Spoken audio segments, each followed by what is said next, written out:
और मशरिक़ वस्ता से बड़ी खबर इस वक्त आ रही है। मशरिक़ वस्ता में जिस तरह से हालात तनावपूर्ण बने हुए हैं, जिस तरह से कशीदगी मशरिक़ वस्ता में लगातार बढ़ती जा रही है, ईरान इजराइल जंग के बाद जो कशीदगी बढ़ी थी वो कशीदगी मशरिक़ वस्ता में कम होने का नाम नहीं ले रही है। और इस बीच मशरिक़ वस्ता के जितने ममालिक हैं वो सब एक तरह से अपनी अपनी तैयारियों में लगे हुए हैं। मशरिक़ वस्ता के हालात पर भी हम बात करेंगे और इसके अलावा जो बड़ा बयान आया है हिजबुल्लाह की तरफ से उस पर भी हम आपको इस रिपोर्ट में तफसील से दिखाएंगे। हिजबुल्लाह ने कहा है कि वो सर नहीं झुकाएगा, किसी भी हालत में वो हथियार नहीं डालेगा, वो पीछे हटने वाला नहीं है। जी हां, हिजबुल्लाह ने कहा है कि इजरायली धमकियों के जवाब में हिजबुल्लाह सर नहीं झुकाएगा और ना ही हथियार डालेगा। यह बयान आया है शेख नईम कासिम की तरफ से। हिजबुल्लाह के रहनुमा शेख नईम कासिम ने कहा है कि लबनानी मज़ाहमतकारों को गैर मुसल्लह करने के लिए दबाव के बावजूद उनका जो ग्रुप है, उनकी जो तंजीम है, इजरायली धमकियों के जवाब में सर नहीं झुकाएगा और ना ही हथियार डालेगा।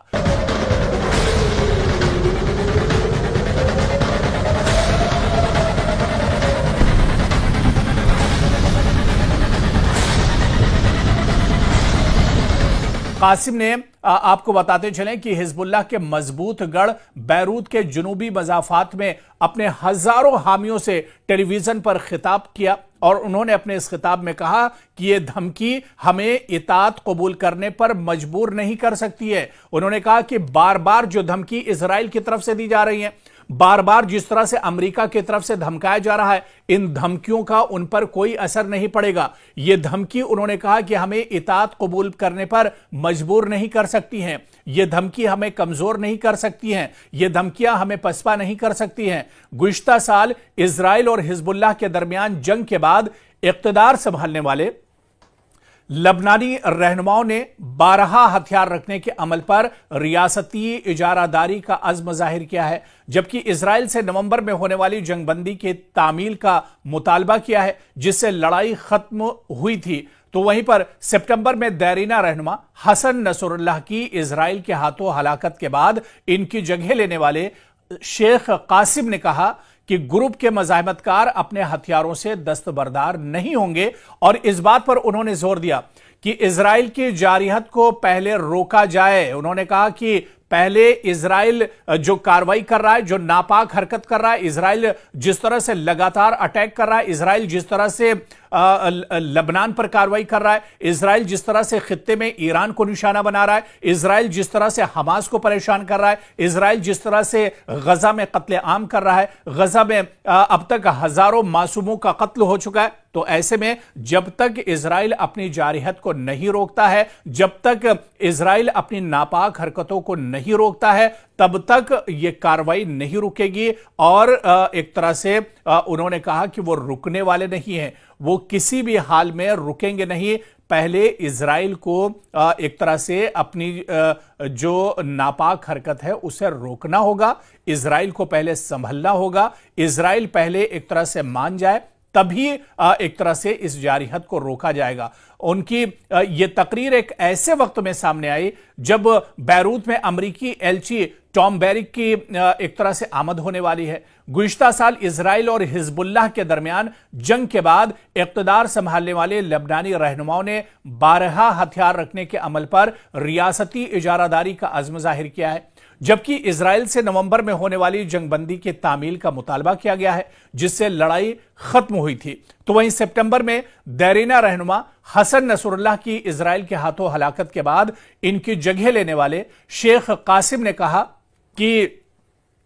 ग्रुप के मज़ाहमतकार अपने हथियारों से दस्तबरदार नहीं होंगे और इस बात पर उन्होंने जोर दिया कि इजराइल की जारियत को पहले रोका जाए। और आपको बताते चलें कि उनकी इस तकरीर में यह साफ तौर पर जाहिर था कि अगर इजराइल हठधर्मी करेगा, अगर इजराइल पीछे नहीं हटता है, इजराइल अगर इसी तरह से हमले करता रहेगा तो फिर एक तरह से वो भी पीछे नहीं हटेंगे और वो भी एक तरह से जो ये डील है, जो ये जंगबंदी की बात कही जा रही है, जो खित्ते में अमन की बात कही जा रही है, ये अमन आ सकता है, लेकिन इसके लिए सिर्फ और सिर्फ इजराइल जिम्मेदार है। अगर इजराइल की नीयत साफ हो जाए, दरअसल मशरिक़ वुस्ता की अगर हम बात करते हैं तो यहां पर जितने भी ममालिक जंग की हालत में हैं, चाहे ईरान की बात करें, चाहे लबनान की बात करें, चाहे हमास और फिलिस्तीन की बात करें, ये जितने भी ममालिक हैं ये जंग की हालत में हैं। और जंग की हालत में इन ममालिक का कहना है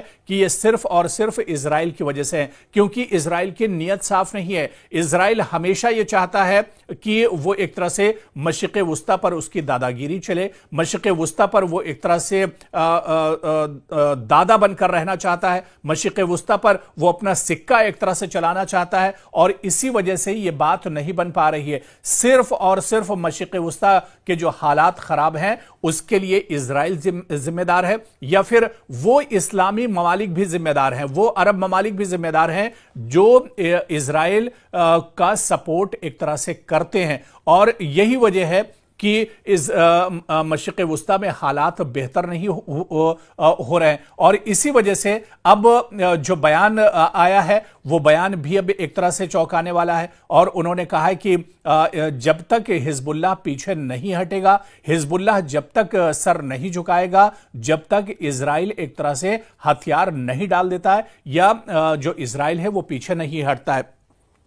दरअसल हिजबुल्लाह बहुत बड़ा ग्रुप नहीं है, लबनान का एक ग्रुप है, और यह भी कहा जाता है कि हिजबुल्लाह का सपोर्ट ईरान से भी होता है, लेकिन हिजबुल्लाह एक मजबूत ग्रुप है। आप देखिए कि मशरिक़ वुस्ता में हालात बहुत पहले से खराब हैं, सालों से यहां पर हालात एक तरह से खराब और कशीदा रहे हैं, और इन हालात में हिजबुल्लाह हमेशा एक तरह से लड़ता रहा है। जबकि हिजबुल्लाह की ताकत बहुत ज्यादा नहीं है, हिजबुल्लाह बहुत बड़ा ग्रुप नहीं है, हिजबुल्लाह को कोई सरकारों का सपोर्ट नहीं है, लेकिन फिर भी हिजबुल्लाह पूरी ताकत के साथ खित्ते में लड़ रहा है। और हिजबुल्लाह कहीं ना कहीं इजराइल की नाक में दम करके उसने रखा है, और इसी वजह से एक बार फिर से हिजबुल्लाह के जो लीडर हैं या लबनान के जो लीडर हैं, उन्होंने एक बार फिर से कहा है कि जब तक इजराइल नहीं मानेगा तब तक हिजबुल्लाह भी पीछे हटने वाला नहीं है। और मशरिक़ वुस्ता में आप देखिए कि चाहे हिजबुल्लाह की बात कर लें, हमास की बात कर लें,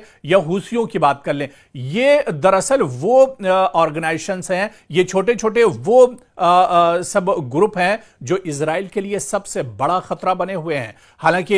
ईरान के साथ इजराइल की जंग जरूर हुई, ईरान ने इजराइल को बहुत ज्यादा नुकसान पहुंचाया, लेकिन इस जंग के अलावा जो वक्फे वक्फे से इजराइल को सबसे ज्यादा चोट पहुंचाते हैं वो यही ग्रुप हैं, चाहे हमास की बात करें, चाहे हिजबुल्लाह की बात करें, या हुसी लड़ाकों की बात करें। ये जब तब कभी इजराइल के किसी एयरपोर्ट पर हमला करते हैं, कभी इजराइल के किसी बंदरगाह और पोर्ट पर हमला करते हैं, कभी इजराइल के किसी जो सिक्योरिटी फोर्सेस के जो ठिकाने हैं उन्हें एक तरह से ये निशाना बनाते हैं, और ये इजराइल को चोट पहुंचाते रहते हैं। और ये सिर्फ इस वजह से क्योंकि इन्हें अपनी हिफाजत करनी है। अगर ये इनका कहना है कि अगर ये इस तरह के हमले नहीं करेंगे तो इजराइल इन्हें मशरिक़ वुस्ता में एक तरह से खत्म कर देगा, इजराइल इन्हें एक तरह से जीने नहीं देगा। और इसी वजह से हिजबुल्लाह के रहनुमा ने यह कहा है कि लबनानी मज़ाहमतकारों को गैर मुसल्लह करने के लिए दबाव के बावजूद उनका जो ग्रुप है वो इजरायली धमकियों के जवाब में सर नहीं झुकाएगा और ना ही हथियार डालेगा। और उसने ये शर्त भी रखी है कि पहले अब इजराइल को एक तरह से बात माननी होगी। पहले अब जो ये लड़ाई है सिर्फ इस वजह से है क्योंकि इजराइल हठधर्मी करता है, इजराइल पीछे नहीं हटता है। ऐसे में इजराइल को पीछे हटना होगा, तभी एक तरह से मशरिक़ वुस्ता में यह बात बन सकती है।